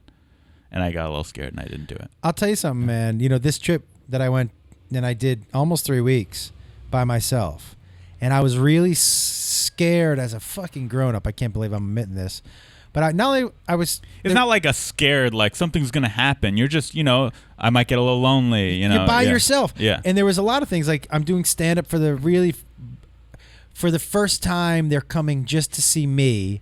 I'm out of the country. It was a little nerve-wracking, man. I was nervous. I didn't know how the crowds were going to react. People laugh at different things in different parts of this country. I'm in an entirely different country. So I was nervous, but I will tell you that trip was one of the best things that ever happened to me. Going by myself. Yeah, it looked, I mean, it was awesome for me, not by myself, and then looking at you, it looked amazing too. Dude, there was so much, and I know this sounds like fucking whatever, but putting my headphones on and getting up every morning and just walking around different cities and different countries and stopping in different cafes and just watching and being by myself while I was doing it and just taking in was so fucking great. So because I didn't have to, and I love my wife, but I didn't have to go to a, right. You didn't have to wait on anyone. I didn't have to go do what she wanted to do. You do whatever you want to do when you want to do it. It was. If I want to chill in the hotel room for 2 hours, I'm doing that. Yeah. If I don't, then I'm not. And you know what? I ended up going to, and I was like, you know what I'm going to do? I'm going to go to a museum. You know what I'm going to do? I'm going to go, I went to New Zealand, Peter Jackson at the New Zealand. You go to Hobbitland? I went to all that shit, man. Yeah. It was so fucking great. That's awesome. And just to go and just be like, yeah, man. And I was had my headphones on and it was amazing. And the food was great and people brought me weed. I brought you some weed. Yeah, that was awesome. Too much weed. Yeah, I had to leave some of it behind. Yeah, they gave me so much weed at the show in Melbourne that I was just like, Yeah, you gave me your leftover and then I had leftovers of your leftovers. How big was that joint? It was massive. The joint I finished. Yeah. Did you finish that? Yeah, the joint I finished, but some of the leftover nugs. You know what I liked about the weed over there? The weed here is intense. It gets you fucked up, right? Yeah, I mean, it's literally they have contests of who could have the most concentrated weed here. Yeah, but that weed still gets you high, but in a spacier. Do you know what I mean? Yeah, sometimes I'm like, I just want to smoke weed. I don't need to be out of my mind. I don't need to not be able to leave my room. Edibles, I don't even do anymore. No? Edibles, I'm scared of. I can't. I've had too many negative experiences. I think I'm allergic. They mess me up too much. Oh no, I'm. I've gotten in a car accident on it. I can't drive for sure. It's just here's the thing. If I do an edible, car accident. Yeah. How bad? Not bad. You do 2 miles an hour? Yeah. Bink. But now I just know if I ever do an edible, I try not to do them. But if I do them, I'm clearing out the next day and a half. Yeah. The day and a half, I have to have nothing to do, nothing on my mind. I'm gonna start microdosing mushrooms. I've heard that can be cool. I get these things called. I tried that once and then I took too many and it wasn't a microdose. See, I'm not gonna do that. I get these things called cluster headaches, and I heard they're really good for those. Oh. So what's a cluster? I get migraine headaches. I think. What's a cluster headache? A cluster headache is something. It's debilitating, and they come. So it's like a migraine. Like times they used to call them suicide headaches, because they're intense. They make you want to die, dude. They are. And how long do they last when you get one? So here's the thing: is that Annie Letterman gets them too. I think I might get these once a year. So they come at a certain time every year, or for me it's every other year. For me, it's usually when it's caused from the sun. For me, like I'll do like a road trip, like an 8-hour drive, and then I'll get there and my head will just be throbbing. So maybe it's different. The cluster headaches It's hard to explain, man, but they say that these things in mushrooms that help them not come on as bad. But they are like, I get them for 3 weeks. 3 weeks? 3 weeks. Yeah, okay. I've never gotten closer at it. Every other July. And they're supposed to come right when I leave for the UK. So it's on my calendar. I have some mushrooms if you want them. So do I. Okay, good. Yeah, I'm on. Yeah, I'm like, yeah, you can get them. Yeah, I discovered the dark web earlier this year. How do you get on there? Oh, I can show you. Will you show me? Yeah, it's fun. Can you get mushrooms from the dark web? You can get a human child from the dark web. Let me ask you a question. Are you ordering drugs online? On the dark web, yeah. But it's not the same as online. So it's not, you can't go to the dark web through Chrome or Safari. Yeah. You have to download a separate program, then know the secret URL, and then go through there and order it. And you have to use cryptocurrency to order it. But you could get, I shouldn't be talking about this on a podcast, but you can get anything you want. You could get any drug, heroin. You could get speed, anything you want. You can get guns. How does this work? How is it everybody not arrested? Well, it's pretty hard to keep track. I mean, you got to think there's probably, let's say, 100,000 people using it. Yeah. I don't know the number. It could be more. Then How did you they're running find your through a way onto the VPN. dark web? There's tutorials on the internet, and there's tutorials to explain why it's so hard to get caught, what you can do to prevent yourself from getting caught. You don't even use your name. They do now. No, I mean, like, can it be traced back to you? I'm sure. I don't want to say you can't get caught. I'm sure people have gotten caught, but it's very difficult. I think and my guess is the law enforcement that I'm sure there's probably an entire law enforcement team dedicated just to the dark web, but they're probably going after the people who are selling stuff on the dark web.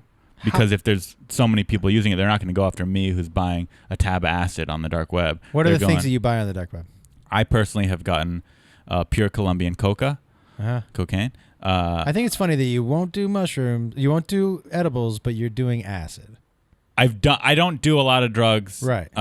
Period. But I like having them all in my safe. So I have. Does the coca come in the mail? Yeah.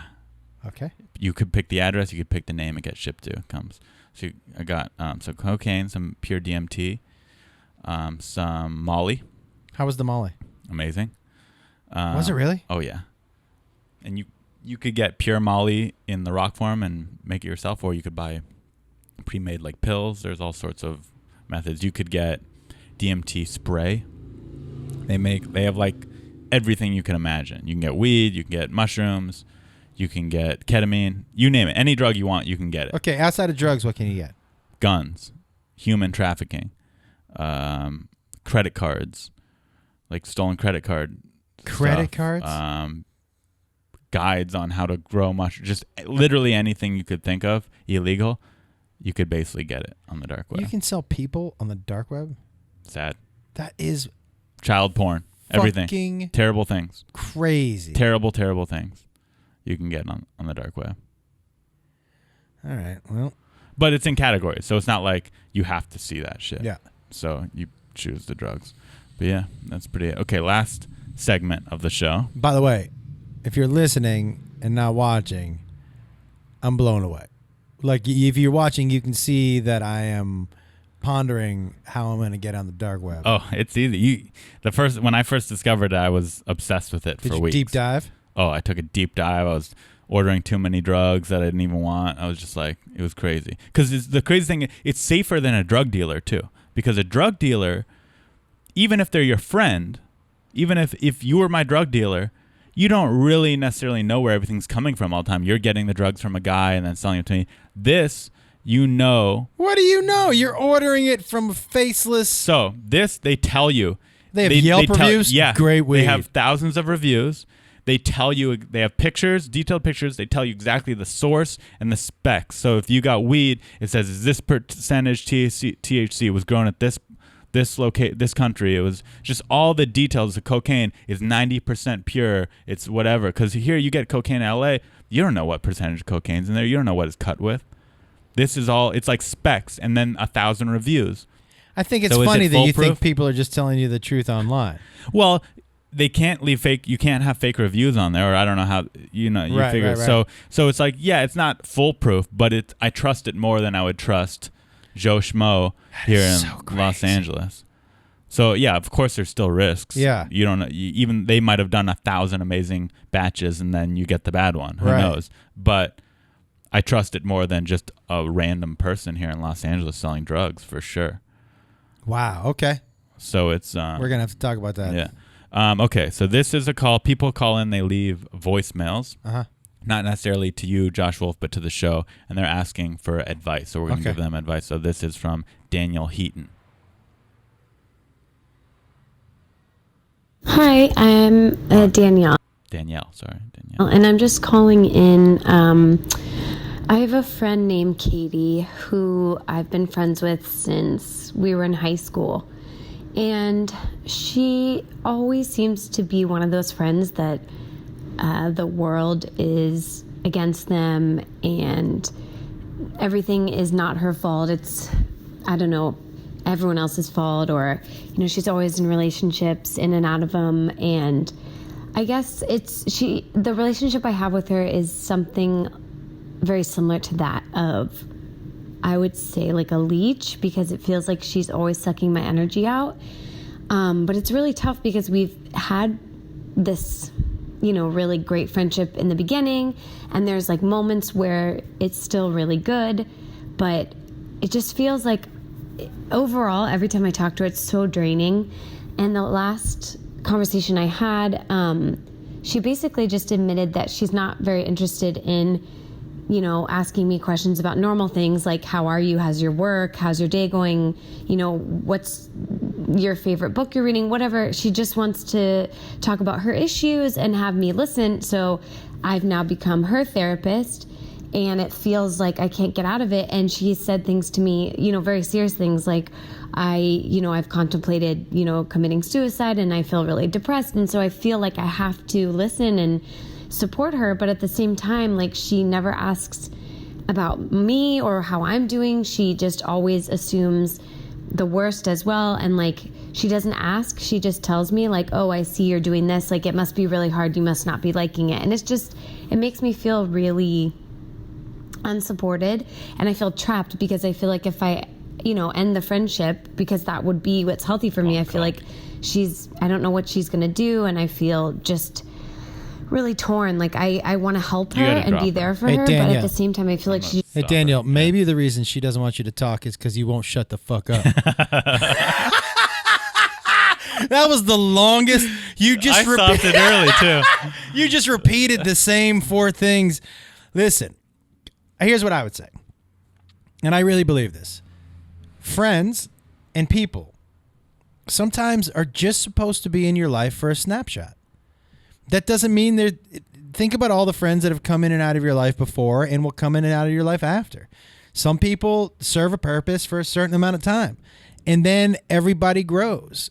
And so sometimes you grow apart, sometimes you grow closer together. Some people, one person grows, and sometimes one person doesn't. It sounds like you guys started out in a good spot, and now it's a one-sided relationship. And I don't care what stage of your life you're in. If you're in a one-sided relationship, get the fuck out. Yeah, I was going to say, I get she's worried about her friend being suicidal. That's not your problem. That's not something for you to fix. That's something for her to fix. And you could still, you know, care about someone's well-being, but say, I can't be in your life anymore. Yeah. And you don't even need to say it. You could kind of just slowly get them out of your life. You want to hang out today? Sorry, I'm busy. I'm busy today. I would tell you something else. If you really just want her to stop asking you questions, just give her one of the answers that you just left on the voicemail, and just keep talking like that. Because then she'll never be able to fucking speak again. Oh my God, that was the longest. Yeah, you could have just ended that. The first 3 sentences, we understood what you were saying. Yeah, I'm sorry for playing it so long. Okay, we're gonna take one more call. After 1.5 minutes, I'm like, okay. 2 minutes in, I'm like, I can't finish this. I can't. How long did it go? It was 2.5 minutes total. We stopped at 2. Could you have had sex and finished during that entire message? 100%. Yeah. Not while it was playing. Yeah, no. Yeah. That's even worse than having a dude blow you. Yeah. Okay, this is Ian Phillips.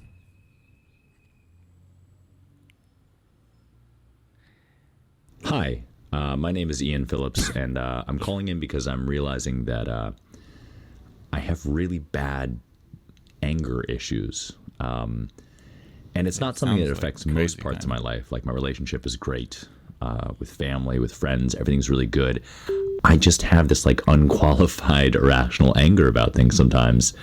And it comes out at weird times. Like if I'm at work and someone who maybe I usually respect says something to me, like a manager or a superior says something to me, and I just don't think it's right, or it's not, maybe that they say something offhand and I take it the wrong way. So I just get this like real deep-seated rage, and the way I deal with it is really childish. So I just get really, I clam up. I get really quiet. So I just wondered if there are any like coping strategies or good things to think about. I don't know if it's like meditation or yoga or something, but would love some advice. All right. Doesn't sound like an Thank angry you. guy. It sounds scary. See, to me, I got to tell you, as soon as I heard that voice, I thought, he's buried a body. Nobody has that calming. Right, he was so calm and charming. No. This is a Ted Bundy voice. This lures you. That's the voice that lures you Yeah, into I the wouldn't van. want to upset that guy. That voice lures you into Yeah. the van, and then it turns He's into this. basically asking us, how do I stop killing people? Yeah, I will fucking eat your face. How do I stop murdering people?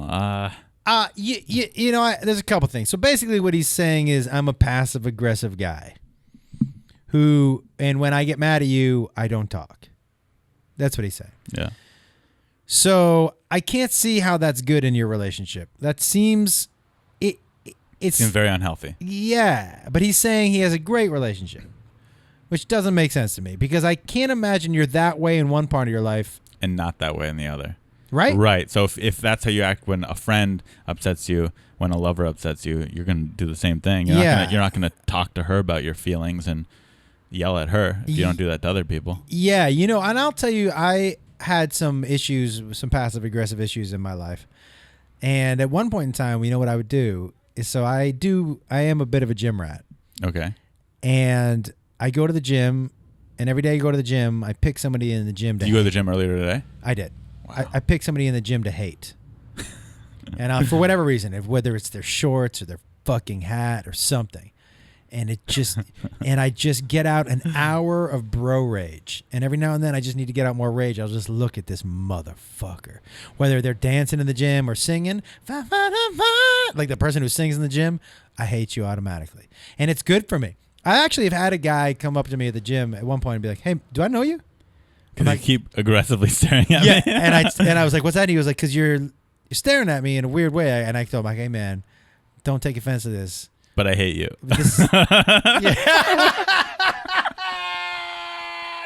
You did not. Yeah. What did you say to him? I said, don't take offense to this. And I told him the process. Like, I come to the gym, and in order to help me get aggression and get everything out, I pick somebody to hate lift to. And today you were just it. And he goes, what? I go, what was it? I go, man, I hate those fucking shorts. He goes, you don't like my shorts? I'm like, nothing against you, man. I just needed to pick somebody, and you're the guy. Those shorts are too short to be in the gym, so I just picked Sounds you. like he was very cool about it. He was laughing. If I walked up to a guy and I was like, hey, why do you keep staring at me? And he goes, I do this thing. I pick someone I hate when I get here. I'd be like, for sure, man. And I'd walk away. He thought it was really funny. Yeah. He was like, that's the most bizarre. I go, I've been working out by myself for so long that I had to find a way to get motivation.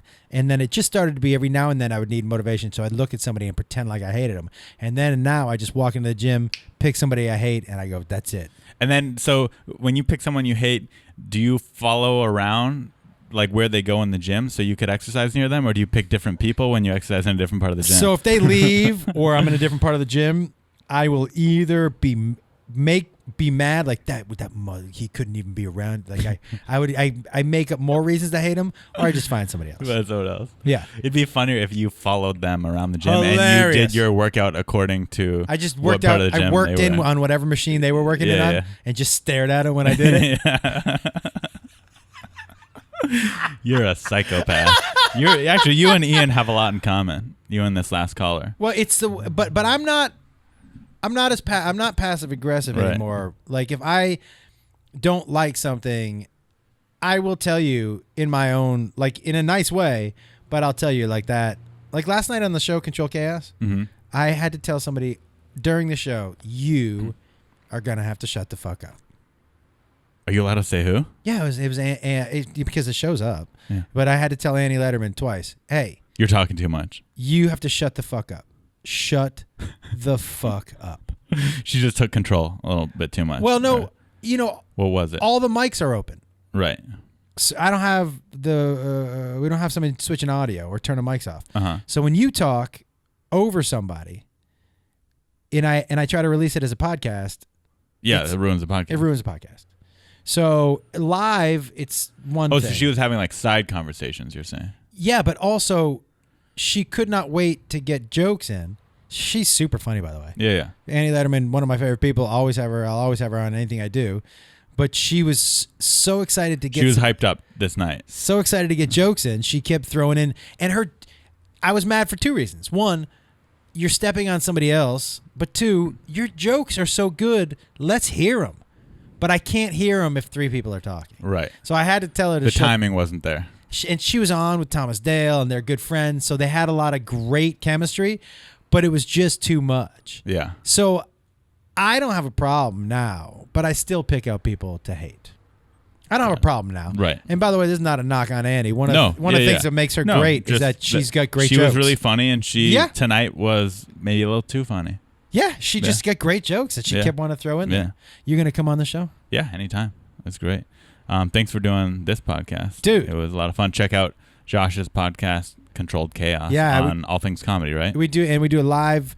We do it live on my Facebook fan page every Tuesday night at 7:00 Pacific time. And I also do a podcast with Freddie Prinze Jr. called The Prince and the Wolf. That's right. The Prince and the Wolf. And that's on iTunes. And one of my favorite things to do is every Monday night I do something called the High Live, where I sit in my backyard and for an hour straight I smoke weed. And I get higher than God. it's a weird science experiment every week. Of how high you can get. Because I start completely sober and I make sure, you know how good the weed is now. Mm-hmm. I take an edible at the beginning and I smoke 2 whole joints. And I don't smoke at all. I only smoke on Monday nights. I usually am an edible guy. But I want to get super high on Mondays with the fans. And it's me. It's completely interactive. It's really bizarre. I like silly You fun. almost have 3 podcasts. This last one isn't quite a podcast, but it's you getting high for an hour. It's me getting high for an content. hour, talking to you, doing silly shit. I have weird guests on. You want to know the part of your Controlled Chaos that scares the shit out of me? Which The part? only part that I got The super singing? uncomfortable? Yeah. I do that on purpose because I know people hate it. I mean, it's not that I hate it. I hate it from me. But that's what I mean. Yeah. I know that it makes people uncomfortable, but it also, at the end of the Control Chaos, Avery Pearson is my co-host and he's on the keyboard. At the end of Control Chaos, we improvise a song of what happened or what you learned on the show. And everybody sings 2 or 3 lines and it goes around in a circle. And it's always funny. Because I have funny people on the show. Yeah. So it's always funny. But sometimes what's funny is how uncomfortable people are. Oh my God, I was so uncomfortable. I was like, oh, I don't want to do this. But you did it, dude. Yeah, I did it. Had to. Everyone else is doing it. You have to do it. But that's you don't my want to be the favorite. guy who goes, next, Yeah. pass. Some people have rapped, some people have spoken, some people have just made noises. But as long as they're involved, I'm in, man. And that show to me, the Controlled Chaos, is really just about having funny people get together and have fun. Yeah, that's what it is. That's what it is. Just an hour of fun. An hour Yeah. of straight fun Yeah. and ridiculous. And yeah, man, I really enjoy doing it. I can't wait to have you back on. Definitely. Thanks for coming on Unlicensed Therapy. We'll see you guys next week.